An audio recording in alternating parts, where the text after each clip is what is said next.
slavery was everywhere in the world. Yeah. There was slavery in the Arab world, in the Persian world, in the Greek world, in Europe. White, blonde, blue-eyed Polish people were slaves to Germans. So white, blonde, blue-eyed Germans. So what are you talking about? Like slavery is something that only black... That children are being taught to feel bad or hate themselves because they are white is absolute nonsense. No child alive today is responsible for slavery. No one in this room is responsible for slavery. It's almost impossible to find a movie about Mansa Musa. It doesn't start with the idea of Africans being kings. It starts with the idea of Africans being slaves. The reason you cannot trust the Bible is because it advocates slavery. Whoa, whoa, whoa, whoa. Time out. What's happening in the Exodus? God is delivering the Hebrew slaves from slavery in Egypt. Black people sold black people, white people just paid for it. My great-great-grandmother was sold by her father to another black man, who then sold her to who became her husband and had kids, not a white person in sight. Well, so while people are being stuck on, especially when I hear this dumbass thing as reparations for slavery, I'm like, dude, slavery was everywhere in the world. Yeah. There was slavery in the Arab world, in the Persian world, in the Greek world, in Europe. White, blonde, blue-eyed Polish people were slaves to Germans. So white, blonde, blue-eyed Germans. So what are you talking about? Like slavery is something that only black...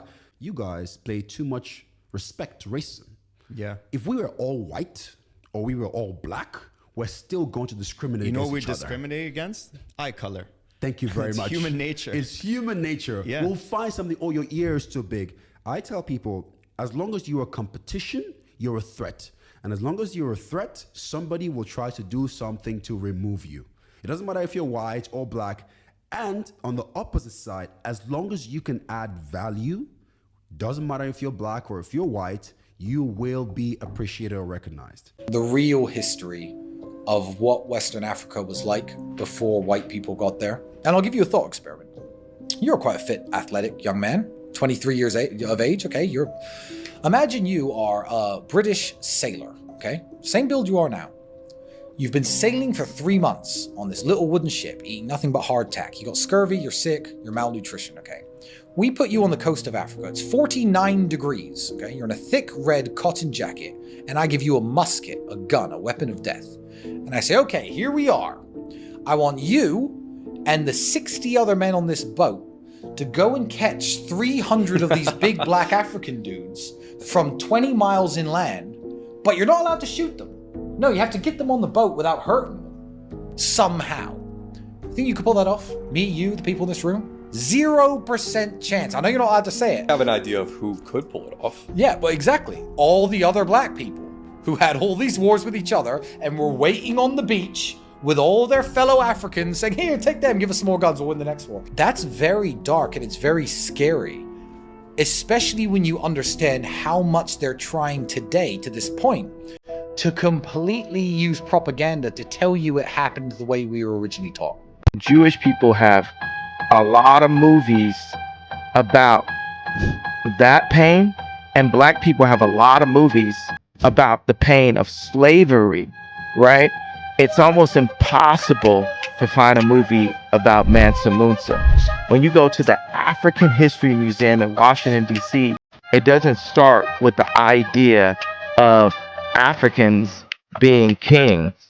It starts with the idea of Africans being slaves. I'm a straight, white, Christian, married, suburban mom who knows that the very notion that learning about slavery or redlining or systemic racism somehow means that children are being taught to feel bad or hate themselves because they are white is absolute nonsense. No child alive today is responsible for slavery. No one in this room is responsible for slavery. But each and every single one of us bears responsibility for writing the next chapter of history. People who are different are not the reason that our roads are in bad shape after decades of disinvestment, or that healthcare costs are too high, or that teachers are leaving the profession. I want every child in this state to feel seen, heard, and supported, not marginalized and targeted because they are not straight, white, and Christian. What's your idea of like how slavery came about and like how like black people ended up like in America in the slave trade? I believe we were probably selling our own people. Bingo. We been enslaving ourselves before they arrive Africa.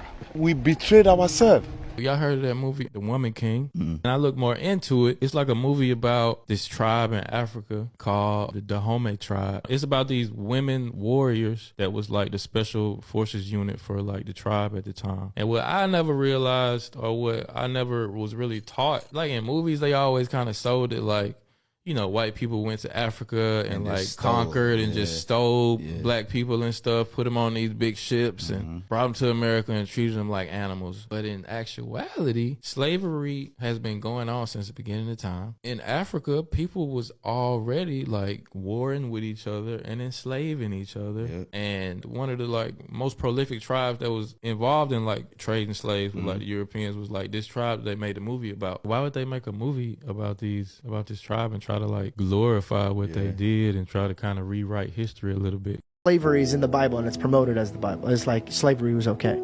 How do you guys argue against that? It's interesting you raise that because you're right. At University of Texas, Austin, and some other schools, there were a bunch of very well-educated students and grad students who really pounded on that. And their whole point was, the reason you cannot trust the Bible is because it advocates slavery. Whoa, whoa, whoa, whoa. Time out. The second greatest miracle of the Old Testament was what? The Exodus. What's happening in the Exodus? God is delivering the Hebrew slaves from slavery in Egypt. Well, but there was slavery that was recorded in the Bible. Yes, that's right. There's slavery that's recorded. There's polygamy that's recorded. There's rape that's recorded. There's murder that's recorded. Never is the Bible saying these are good. Rather, the Bible is helping people living in a corrupt, depraved culture learn how to deal with it. Exodus chapter 21, verse 16. You gotta read it. It says very clearly, if you kidnap someone and are caught with them in your possession or having gotten rid of them and sold them, you must be put to death. Death penalty. You kidnap somebody and you're caught with them in your possession as your slave, or you've sold them to somebody else, you're to be put to death. Now, when you get to the New Testament, you're in the Roman Empire, and over 50% of the people in the Roman Empire were slaves. Doctors were slaves, lawyers were slaves, business people were slaves. It was like indentured servants. Were some of those slaves mistreated? Tragically, yes. A lot of those slaves, though, were treated very respectfully. Now, when Paul says, slaves, obey your masters, what he's doing is he's not saying that slavery is good, but he is saying Christians do not follow Spartacus and cause a slave rebellion in the Roman Empire, because that's really going to mess things up. Instead, respect your masters, but understand that freedom is best. How do you conclude that? Because Paul wrote a whole letter. It's at the back of the New Testament called the letter of Philemon. The whole point of the letter is, Philemon, you have a slave who ran away.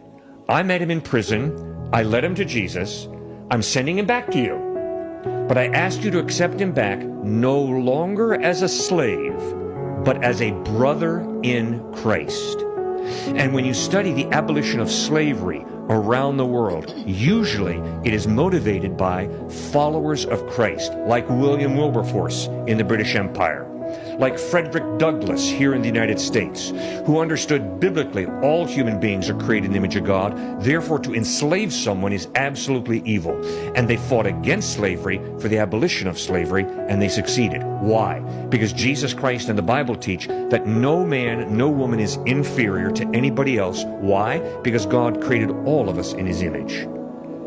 So, slavery is wrong. Yes, there were certain cultural challenges, like polygamy, that had to be handled. Polygamy is multiple wives, yeah? Correct. Okay, gotcha. And when did that stop being a thing? Because I heard that like King David had multiple wives, but didn't God not want that to happen with David? Exactly, George. Yeah. Because in Genesis 2:24 we read, "For this reason a man shall leave his father and mother, be united to his wife, and the two shall become one." Not the 10 become one, not the 20 become one. Solomon's 700 wives, 300 concubines. No, not the 1,000 become one. The two become one. That's marriage. That's Genesis 1 and 2. But then Genesis 3 we have the fall, where human beings say, we got a better idea. We're going to run our lives our way. It's pride, not humility. And God says, because I've given you free will, you are free to go. And polygamy resulted, and slavery resulted. And those are two horrible abuses of the gift of life that God has given us. I believe that we are really in, especially black people in the African continent, we are under a huge spell that has disconnected us from our ancestral way of practicing, our ways of defending evil from ourselves. And then they gave us this blue-eyed blonde Jesus. What most shocked me when I went to Ghana was seeing so much blue-eyed blonde Jesus and seeing so many colonial flags hanging. In Africa, we may face a lot of enemies, but our biggest enemy is our own mental slavery that we still sit in. We're still colonized in the mind. We believe whiteness is the only existence for us to succeed. So we have to be like them. We have to go like them. I always ask, I'm born in a Muslim family. The question I ask mostly black people is, why does God has to choose white God and a brown God for the Arabs? Why hasn't been a black prophet? Why hasn't been a black God? Why do we have to worship other people's image of God while we have our own image of God? I think it's time to decolonize religion.